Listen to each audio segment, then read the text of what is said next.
According to Stephen Self, a volcano specialist, the, the largest and most devastating eruption in history released between 10 to 30 kilometers squared of magma.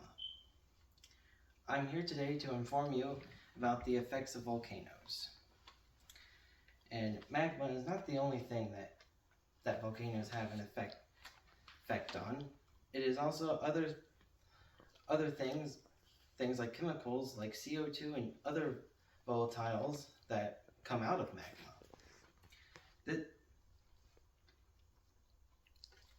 This all contributes to the effects that I'm going to present to you with. I am going to present to you some of these effects that I have done some research on. These effects can be on the atmosphere, the weather, and even the environment around a volcano. Although volcanoes release magma, they can also release again other chemicals and stuff as well. Volcanoes can release a multitude of different chemicals from the magma, which is called volatiles. And according to Fisher Tobas, who is a part of the Department of Earth and Planetary Sciences, says that SO2 or CO2 fluxes are these being mainly from hotspots in continental rift locations.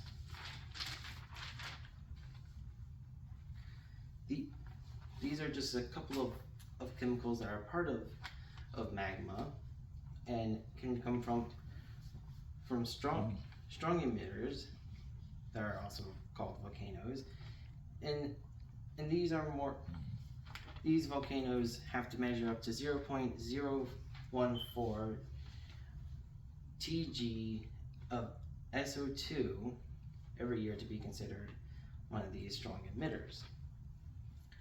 Another chemical that volcanoes release is CO2.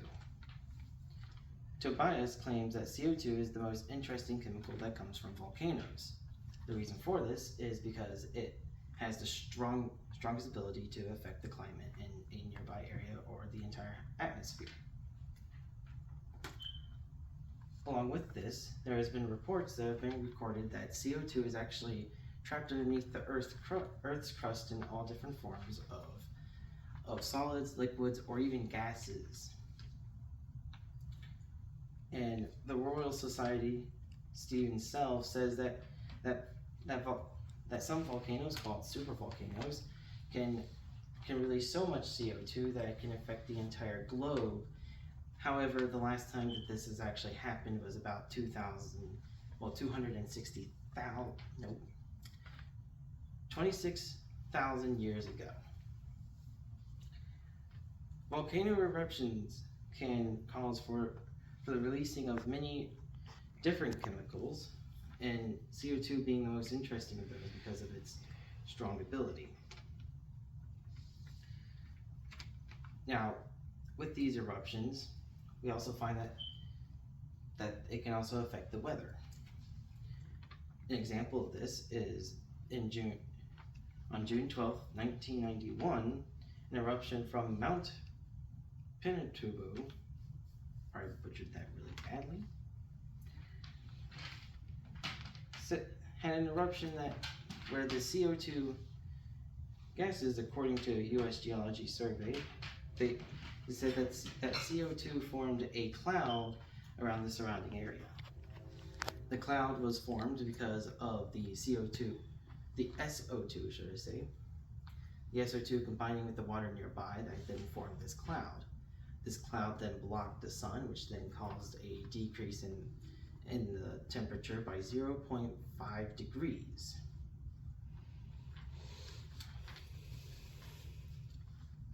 These effects can even last for several years, with an example from an eruption back in 1815 with the volcano Tambora in Indonesia. This caused a 3-degree drop around the globe. along with this, according to the U.S.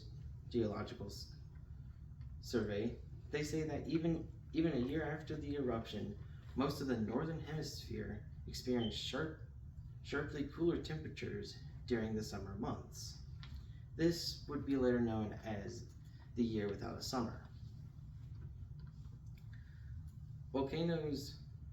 These volcanoes can affect the weather by giving climate change, with the CO2 gases mentioned in the first example with chemicals. It can rise the climate, but it can also decrease it with these examples from these volcanoes. These volcanic effects can also cause for some good things as well. A lot of the current things I've mentioned can be quite positive with the sudden effects of warmer temperatures or cooler temperatures, but some things that can be good is around the environment. According to the USGS, it says that volcanic materials will break down in weather causing for the most fertile soil. This fertile soil can cause for growth in habitats to grow really quickly, and even cause for higher yields in nearby fields, which civilizations then can thrive from.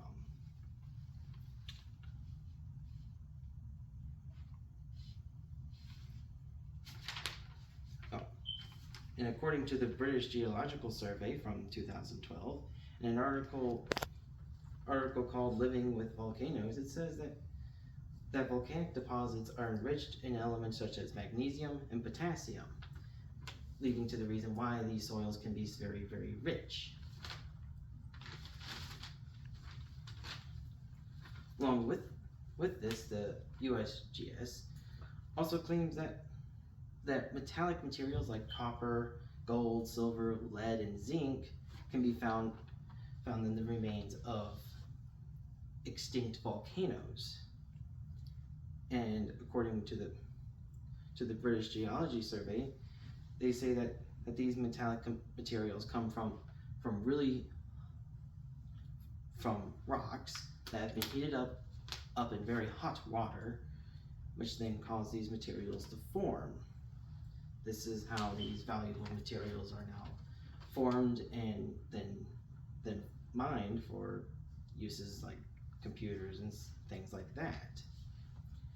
And although like I did previously mention that these volcanoes, while a lot of their effects can be negative, this is an example of how their effects can be positive in nature in many different ways.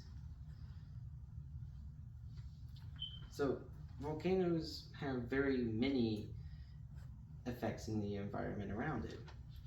Some of it could be in the atmosphere, with its chemical changing with CO2 and SO2.